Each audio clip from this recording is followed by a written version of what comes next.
Filipenses 1, do verso 12 em diante, diz assim: Irmãos, quero que saibais que as coisas que me aconteceram contribuíram para o avanço do Evangelho, a tal ponto de ficar claro para toda a guarda pretoriana e para todos os demais, que é por Cristo que estou na prisão.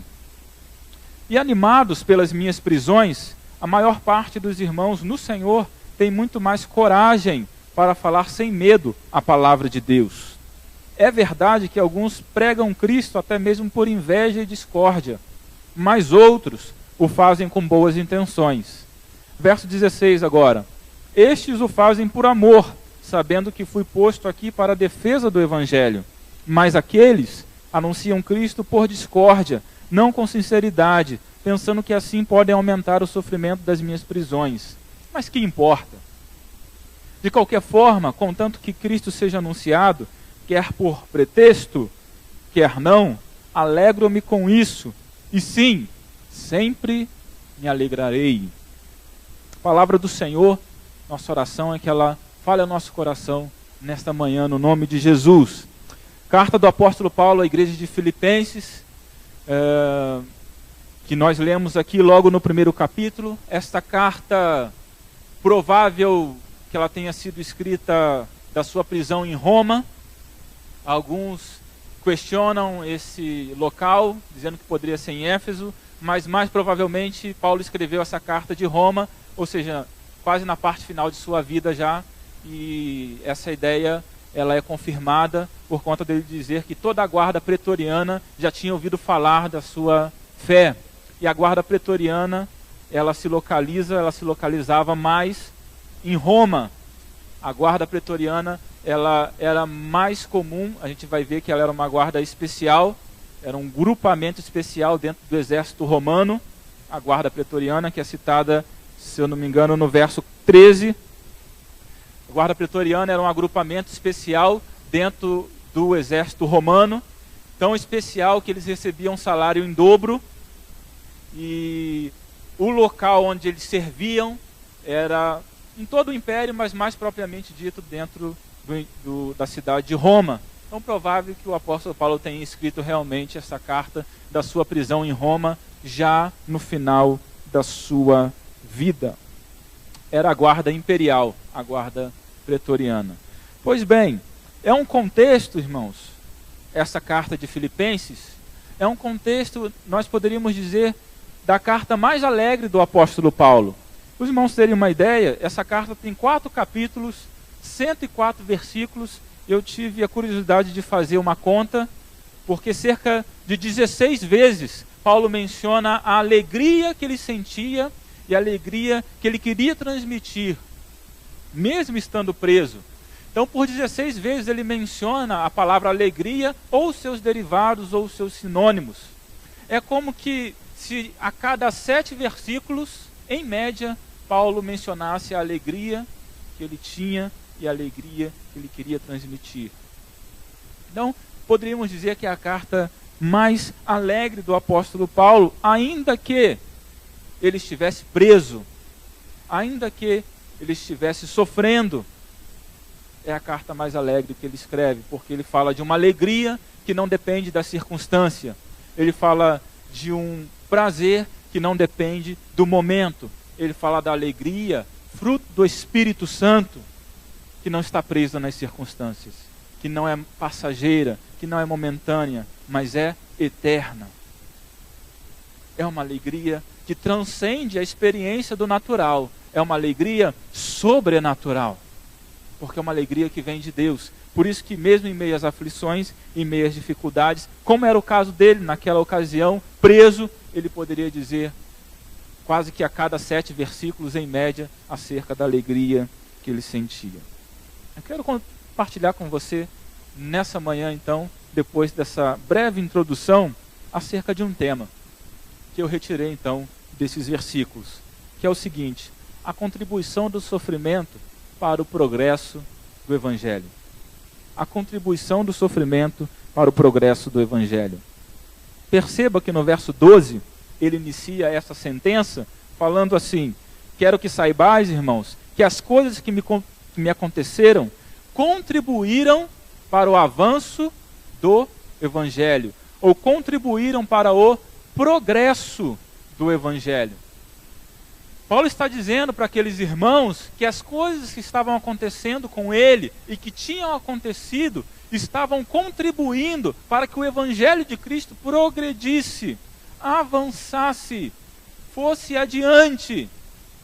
E essa é a questão nesta manhã. Como que o sofrimento, o nosso sofrimento, pode contribuir para que o Evangelho progrida, para que o Evangelho avance? E esta era a situação do apóstolo Paulo, porque ele estava preso, ele estava sofrendo, mas ele disse: não fiquem preocupados, não fiquem tristes, não se escandalizem, porque as coisas que me aconteceram e que me têm acontecido estão contribuindo para que o Evangelho progrida, avance.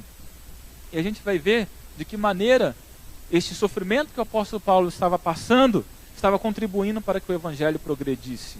A ideia de progresso aqui é uma palavra que no original significa cortar. A metáfora é mais ou menos a seguinte: daqueles soldados pioneiros que avançam no campo do inimigo. Sempre tem um agrupamento no exército que vai adiante na batalha para abrir caminho. A ideia do progresso aqui é cortar caminho, é abrir caminho no território do inimigo, para que haja progresso, para que haja avanço do exército. Esta é a palavra, isso é o que significa aqui a palavra progresso do Evangelho. A ideia é que os sofrimentos do apóstolo Paulo, as coisas que tinham acontecido e estavam acontecendo com ele, estavam contribuindo para que isso acontecesse. Campos antes não alcançados fossem alcançados. Pessoas que antes não tinham ouvido, pessoas que antes eram de difícil acesso, o caminho foi cortado. Então, por causa daquilo que estava acontecendo com ele, a mensagem do Evangelho chegou àqueles corações. Está me entendendo, irmão? Amém? Que bom, glória a Deus. Então, essa é a ideia do progresso do Evangelho, do avanço do Evangelho. E aí uma coisa interessante. No caso do apóstolo Paulo, ele estava ali sofrendo por conta da sua prisão e todas as outras coisas que ele já havia sofrido, açoites e tudo mais. Nós não estamos em uma prisão hoje. Poderíamos talvez estar num momento futuro por causa do Evangelho. Porque Paulo estava não porque tinha cometido algum crime, do tipo assassinato, roubo ou coisa parecida. Ele não estava por causa do pecado, ele estava por causa do Evangelho sofrendo. A gente pode também chegar a esse nível no tempo futuro, mas a verdade é que não estamos assim ainda. Mas outras coisas têm nos acontecido. E outras coisas nós vivenciamos. Outros sofrimentos nós passamos. Outras tribulações nós enfrentamos em nossa vida. Porque a vida cristã não é imune de aflições. Como disse Jesus, no mundo tereis aflições. Então, nós passamos por dificuldades também. Nós passamos por aflições também. Porque o crente também fica doente. O crente também tem problema de relacionamento. O crente também pode perder o emprego. Esta ideia nos dias de hoje, de que o crente não pode sofrer, é uma ideia antibíblica, que eu combato veementemente. Fruto de uma teologia chamada prosperidade, teologia da prosperidade, que não nasceu na Bíblia, nasceu em qualquer outro lugar, menos na Bíblia. Então nós passamos por aflições, nós passamos por dificuldades, talvez como o apóstolo Paulo estava passando, no caso dele era uma prisão, mas nós passamos por outras. Ele disse: as coisas que me têm acontecido têm contribuído para o progresso do Evangelho. Então é importante a gente perceber que nada ocorre conosco em vão, nada ocorre conosco à toa. As coisas que nos acontecem também, de algum modo, podem e devem contribuir para o progresso do Evangelho. Onde nós estamos e para onde nós formos, devem contribuir para o progresso do Evangelho. E é sobre isso, então, que eu começo a falar agora. De duas maneiras, as coisas que nos acontecem, os problemas, os sofrimentos, as aflições, podem contribuir para o progresso do Evangelho. De duas maneiras. Primeira delas, verso 13. O texto diz: a tal ponto de ficar claro, ou deixa eu ler ali, de modo que se tem tornado manifesto a toda a guarda pretoriana e a todos os demais que é por Cristo que estou em prisões. Primeira maneira que o Evangelho progredia por conta das aflições e dos sofrimentos que Paulo estava sofrendo. Aquilo que ele estava sofrendo dava testemunho para aqueles que não eram crentes, davam testemunho para aqueles que não eram cristãos, davam testemunho para os incrédulos acerca de Cristo. Então, primeiro modo como os nossos sofrimentos podem contribuir para o avanço do Evangelho. Através dos nossos sofrimentos, aqueles que não conhecem a Jesus podem passar a conhecer. Era isso que estava acontecendo aqui com o apóstolo. Ele estava preso, mas porque ele estava preso, toda a guarda pretoriana estava ouvindo falar acerca de Jesus. Porque ele estava preso, porque ele estava vivenciando aquela circunstância, toda a guarda pretoriana, que era um grupo de pessoas de difícil acesso, porque era de uma camada superior,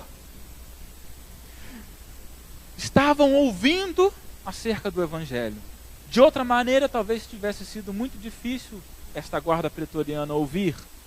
Mas porque o apóstolo Paulo estava preso, estava sofrendo naquela circunstância, aqueles que não tinham ouvido ainda estavam ouvindo acerca de Cristo, e não somente eles, todos os demais, porque as notícias daquilo que Paulo vivenciava, do testemunho de Paulo, era passado de boca a boca. E aí então não somente a guarda pretoriana era influenciada, mas também todos os demais que tinham contato com aqueles homens da guarda pretoriana. Ei, irmão, as coisas que você vivencia, os problemas que você enfrenta, as aflições que nós vivenciamos, elas precisam contribuir para que o Evangelho progrida. E de que maneira? As pessoas que estão à sua volta precisam olhar para você, as pessoas que não são cristãs, que não conhecem a Jesus, precisam olhar para você, e o modo como você lida com o sofrimento, o modo como você lida com a situação difícil, o modo como você lida com o dilema, precisa influenciar essas pessoas a buscarem a Jesus para que o Evangelho progrida sobre a face da terra. O modo como você enfrenta o problema e permanece com a sua fé em Cristo, testemunhando de Cristo, precisa ser um testemunho para aqueles que não conhecem a Jesus. Eles precisam olhar e dizer assim: poxa, quem é esse que ele serve? Porque mesmo em meio às dificuldades, ele tem tido essa atitude. Ele permanece como Paulo, sempre alegre. O modo como você enfrenta o problema, o dilema, precisa dar testemunho para aqueles que não são de Cristo, de que eles precisam ter esse Cristo, que é o Todo-Poderoso. Amém, irmão? Está me acompanhando até aqui? Graças a Deus. Me lembro, li um livro, uma biografia de uma irmã chamada Christiana Tsai, uma cristã chinesa. Ela se converteu a Jesus ainda na juventude, e começou a percorrer a China, pregando o Evangelho e também sendo intérprete de alguns pregadores americanos que iam até a China pregar. Isso na década de 40, 50, mais ou menos, quando a China ainda não era comunista. E aí, na biografia dela, o livro se chama A Rainha do Quarto Escuro. Por quê? Um dado momento da vida dela, ela sofreu uma doença e acabou caindo de cama, e os médicos não sabiam o que era, só sabia que ela não podia, ela ganhou uma sensibilidade extrema ao sol, à luz. Então, ela só podia ficar num quarto de cama, porque ficou meio que imóvel, e num quarto escuro. Por isso o nome do livro se chama A Rainha do Quarto Escuro, Christiana Tsai. Mas ela conta então no seu livro, na sua biografia, que depois que ela foi para este quarto, depois que ela passou a enfrentar essa dificuldade, ela passou também a ganhar mais pessoas para Jesus do que antes ela ganhava. e pessoas até menos propícias ao evangelho do que antes. Por quê? Ela foi para a cama por conta daquela doença. Estava naquela situação difícil, mas a fé dela permaneceu firme. E chegou a um ponto das pessoas irem visitar ela para saber quem ela era e o que ela estava passando, para ouvir ela falar. Então olha só, ela não saía até as pessoas iam até ela, e mais pessoas foram ganhas depois da sua doença do que antes, por ela.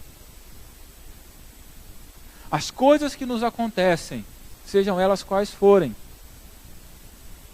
sofrimentos, aflições diversos, porque não estamos imunes a eles, precisam contribuir para o progresso do Evangelho. Ei, irmão, não pare na aflição, não pare na dificuldade, não pare no problema, porque eles são naturais da vida humana, eles são naturais deste mundo. Dê testemunho do Evangelho de Cristo em meio ao problema. Amém? Vivencie a sua fé em meio à dificuldade. Começa a dar glória a Deus. Porque se não é por pecado que você está sofrendo, Deus permitiu que acontecesse. E Ele quer receber glória em meio a essa dificuldade. É o que estava acontecendo aqui com Paulo. Primeiro ponto. Primeiro modo como o sofrimento de Paulo contribuía para o progresso do Evangelho. Ele era um testemunho para os incrédulos. Era um testemunho para os não cristãos. Segunda maneira como o sofrimento do apóstolo Paulo contribuía para o progresso do Evangelho. Segunda maneira, verso 14. Diz o texto: animados pelas minhas prisões, a maior parte dos irmãos do Senhor tem muito mais coragem para falar sem medo ou sem temor a palavra de Deus. Segundo modo como os sofrimentos de Paulo contribuíam para o progresso do Evangelho. Ele era um testemunho também para os crentes. Os sofrimentos de Paulo eram um testemunho também para os cristãos. Diz ele aqui, diz o texto, que a maior parte dos irmãos eram animados, eram fortalecidos, ganhavam força e ânimo para também pregar o Evangelho em meio às dificuldades. Porque Paulo estava preso e testemunhando do Evangelho, e isto era um ânimo para aqueles irmãos que estavam meio que parados, né? Estavam meio que sem fazer nada. E ele diz: esses irmãos, e até mesmo aqueles que faziam, eles eram animados a fazer mais ainda. Porque tinha um homem preso, sofrendo, mas que continuava a testemunhar de Cristo com firmeza. E eles eram animados por aquilo, a falar e a pregar com mais ousadia do Evangelho de Cristo. Sabe o que eu percebo, irmãos? Que nós muitas vezes somos um tanto tímidos para falar acerca do Evangelho. Somos um tanto tímidos para testemunhar de nossa fé. Sabe o que ocorre? Nós não temos muito medo e nós não somos muito tímidos para defender os nossos próprios interesses. Quando a nossa causa está em jogo, muitas vezes nós levantamos as nossas vozes, mas para pregar o Evangelho, nós muitas vezes somos tímidos. Mas que o Senhor nos encha de coragem e vigor para falar do Senhor, com firmeza. Porque falar, testemunhar de Cristo não é uma opção, é uma responsabilidade. E não é só do pastor, e não é só do evangelista, não é só do missionário. Ou Jesus disse ir de fazer discípulos só para um grupo de pessoas?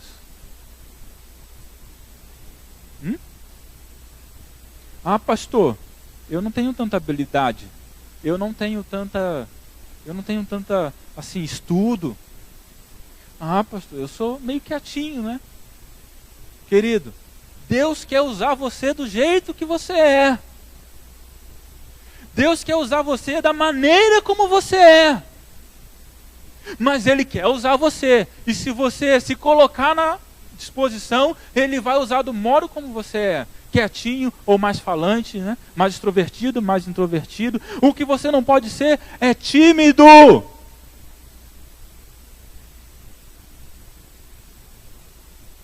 E timidez, a gente tem às vezes uma ideia equivocada de timidez. Pensa que timidez é aquele camarada, né, que fica quietinho o tempo todo. Não. Timidez está na falta de ousadia, na falta de coragem para enfrentar a situação. Para enfrentar a situação. Mesmo aqueles que são quietinhos, mesmo aqueles que não falam muito, quando estão diante de uma situação difícil, quando estão diante de um problema, eles enfrentam. A timidez não está relacionada a falar pouco ou falar muito. Não está relacionada a falar pouco ou falar muito. A timidez é um estado do interior.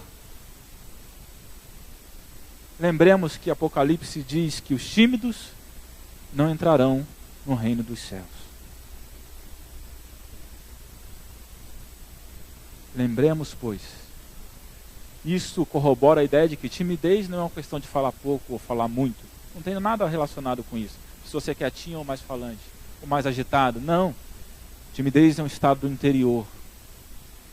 De falta de coragem para o enfrentamento.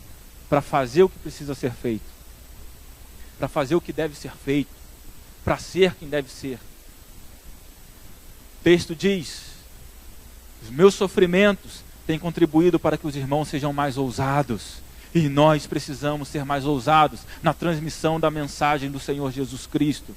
Lá onde você está no seu trabalho, lá onde você está na sua escola, lá onde você está no meio da sua vizinhança, lá onde você está no meio do seu trabalho, da sua cidade, para onde quer que você for, irmão.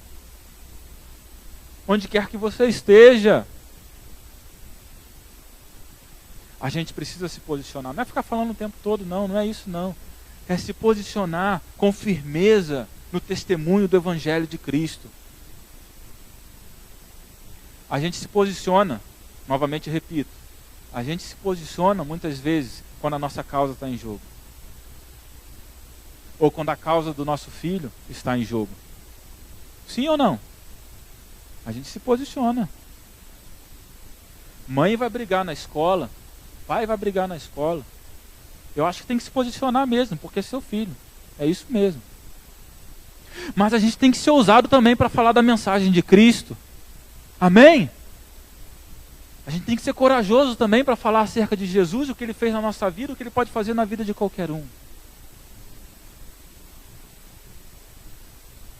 O texto diz: a maior parte dos irmãos do Senhor são animados, são motivados e falam com mais coragem.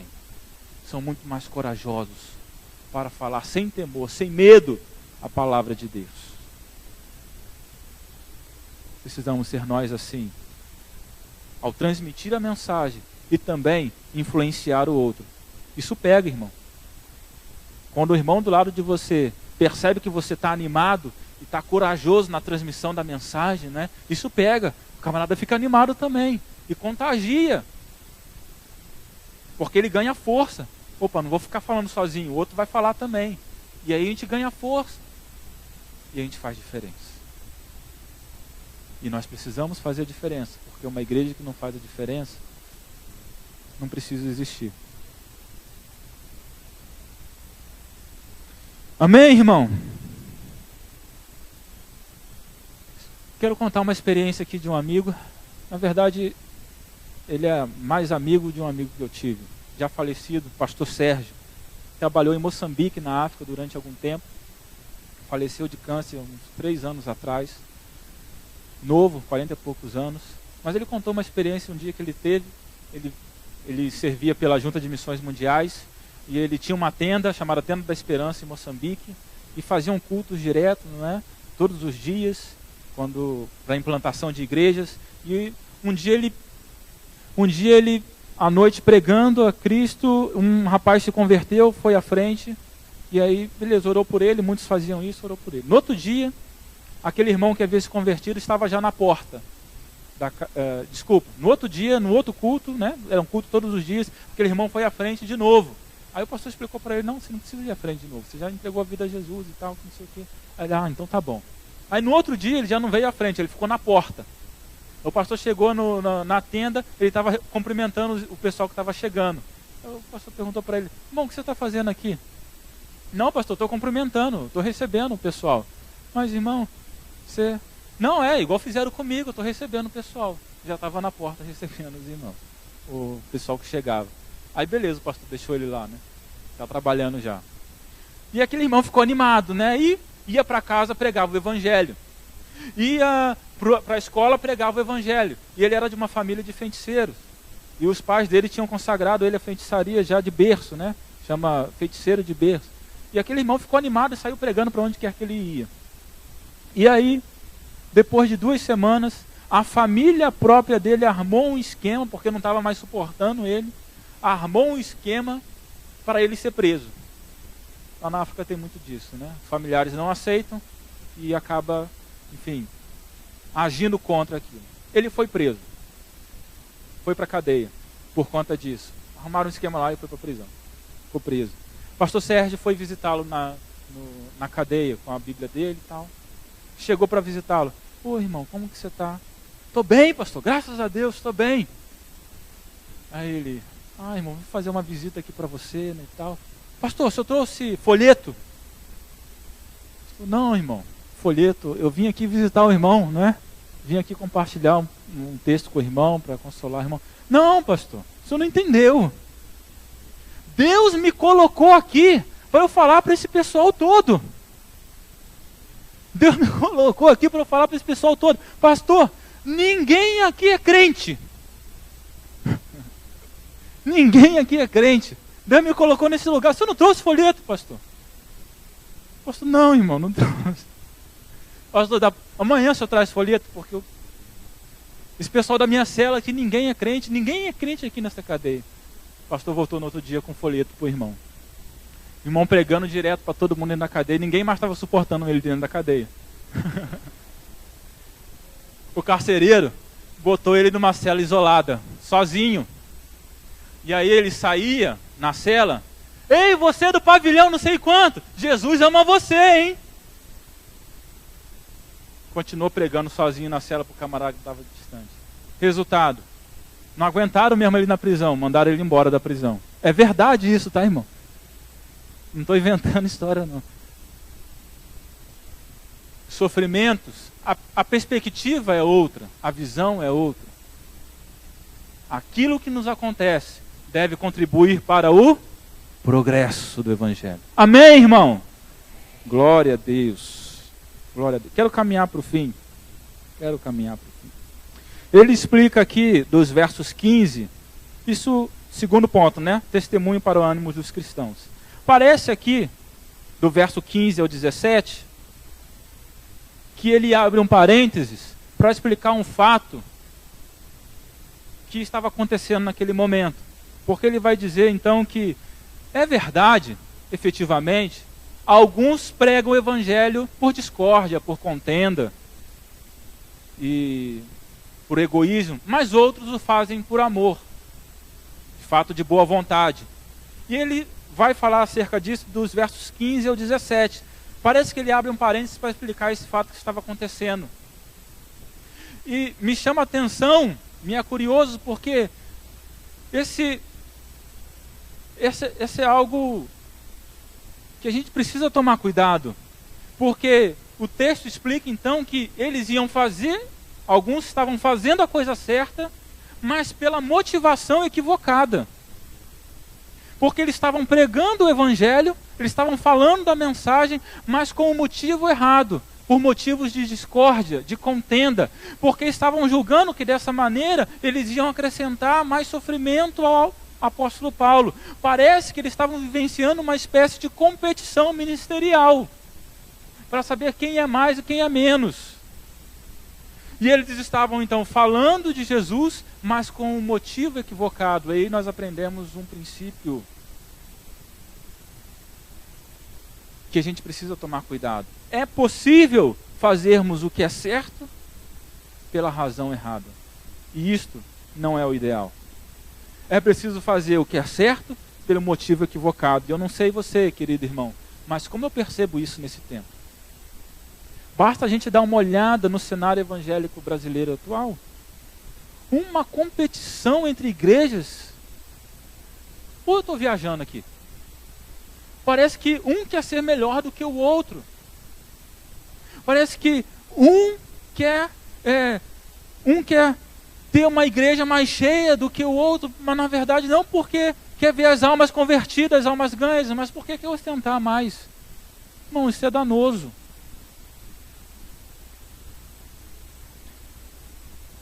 É fazer o certo pela motivação equivocada, por discórdia, por competição. Paulo está chamando a atenção disso aqui. Ainda que no final ele diz, que importa, contanto que o evangelho de Cristo seja pregado, eu vou me alegrar e continuarei me alegrando. Mas é fato que o ideal é pregar o evangelho de Cristo com o motivo certo, para que as almas se convertam, Cristo seja glorificado e Ele receba toda a honra e toda a glória porque Ele é digno. Amém, irmão? Paulo vai dizer no verso 18 que de qualquer forma Cristo seja anunciado, quer por pretexto, quer não. Como já disse, ele explicou aquela realidade daquele tempo, mas que a gente percebe ainda no nosso tempo.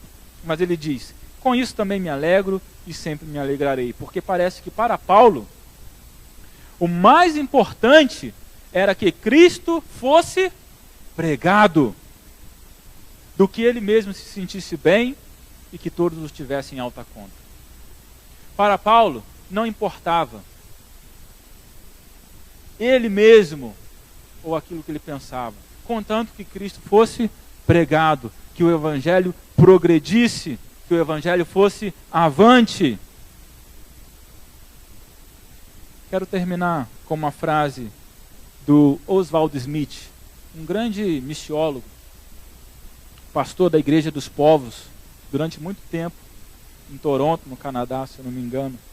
Ele disse certa vez, quando a igreja não evangeliza, ela se fossiliza, ou seja, ela morre. E eu quero parafrasear essa frase dizendo, quando o crente não evangeliza, ele se fossiliza, ou seja, ele começa a morrer. Nós fomos chamados a anunciar o evangelho de Cristo. Amém? Isso não é uma opção, isto é uma responsabilidade, isto é uma necessidade. Não importa o que você esteja passando, na verdade, o que você está passando, o que eu estou passando, qualquer tipo de aflição, dilema, problema, sofrimento e até mesmo as coisas boas, tudo deve contribuir para que o evangelho avance. Tudo em nossa vida deve contribuir para o progresso do evangelho. Como diz o apóstolo Paulo, as coisas que me têm acontecido têm progredido para o progresso, têm contribuído para o progresso do evangelho. Por quê? Porque ele fazia com que progredisse, porque ele dava testemunho da sua fé, a despeito de qualquer circunstância. Ei, irmão, amigo, irmã amada, você precisa dar testemunho da sua fé, a despeito de qualquer circunstância que você esteja passando. Para que o evangelho avance e alcance lugares, pessoas que ainda não tiveram acesso a ele. Existem pessoas que estão à sua volta, nos diversos contextos que você vive, que vão ouvir da mensagem, que vão conhecer a Jesus somente através de você, somente através de nós. E quando nós não fazemos isso, nós começamos a morrer. Você entendeu essa palavra? Amém? Vamos orar nesse momento? Vou convidar você a se colocar de pé, para nós orarmos.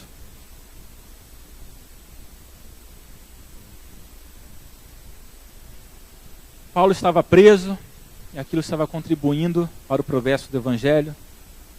Citei aquele irmão, o pastor Sérgio ganhou para Jesus lá em Moçambique, novinho na fé, mas que entendeu isso facilmente.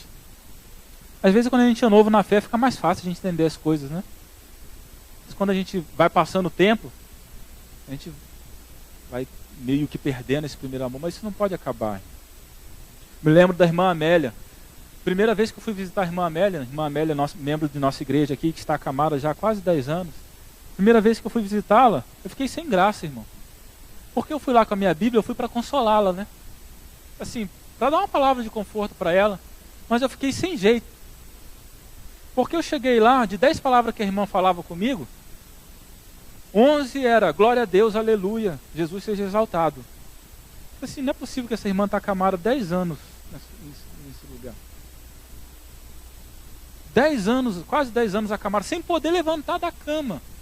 Eu chego para visitar a irmã de 10 palavras é glória a Deus, aleluia, Jesus abençoou, Jesus é isso, aquilo, o outro. Falei, saí sem jeito, né? Eu que fui abençoado. Eu que saí consolado de lá, né? Animado a fazer mais coisas. Nossa irmã mora ali no chalé. Se for visitar, você vai ouvir, vai ter a mesma experiência que eu. É o tempo todo, glória a Deus, aleluia, o pessoal liga para ela e ela evangeliza pelo telefone. O pessoal vai visitá-la e ela fala de Jesus para eles. Eu falei para ela, né, sair da visita, irmã, uma hora por mim, né? Ela disse que assim, eu sempre oro pelo pastor Celso, irmã. Irmão, ela falou comigo, né? Eu disse, irmã, me bota na sua lista de oração também, por favor. Me bota na sua lista de oração também. Ora por mim também, que eu estou precisando. A gente precisa fazer a diferença. Não importa a circunstância que a gente esteja passando. Amém? O Evangelho precisa progredir. Vamos orar. Ó Deus Altíssimo, Pai amado, te agradecemos por essa mensagem, Senhor. Te agradecemos por essa palavra que vem do Senhor. Deus querido, pedimos que o Senhor derrame do teu Espírito, Pai, sobre cada um de nós de modo abundante, Deus, e que possamos ser ousados em nossas vidas, em nosso testemunho do Senhor Jesus, aquele que é o autor e consumador da nossa fé, que nos resgatou do império das trevas e nos transportou para o reino do Filho do seu amor. Deus, encha de coragem do teu Espírito Santo cada um dos teus filhos, membros da tua igreja neste lugar, Senhor.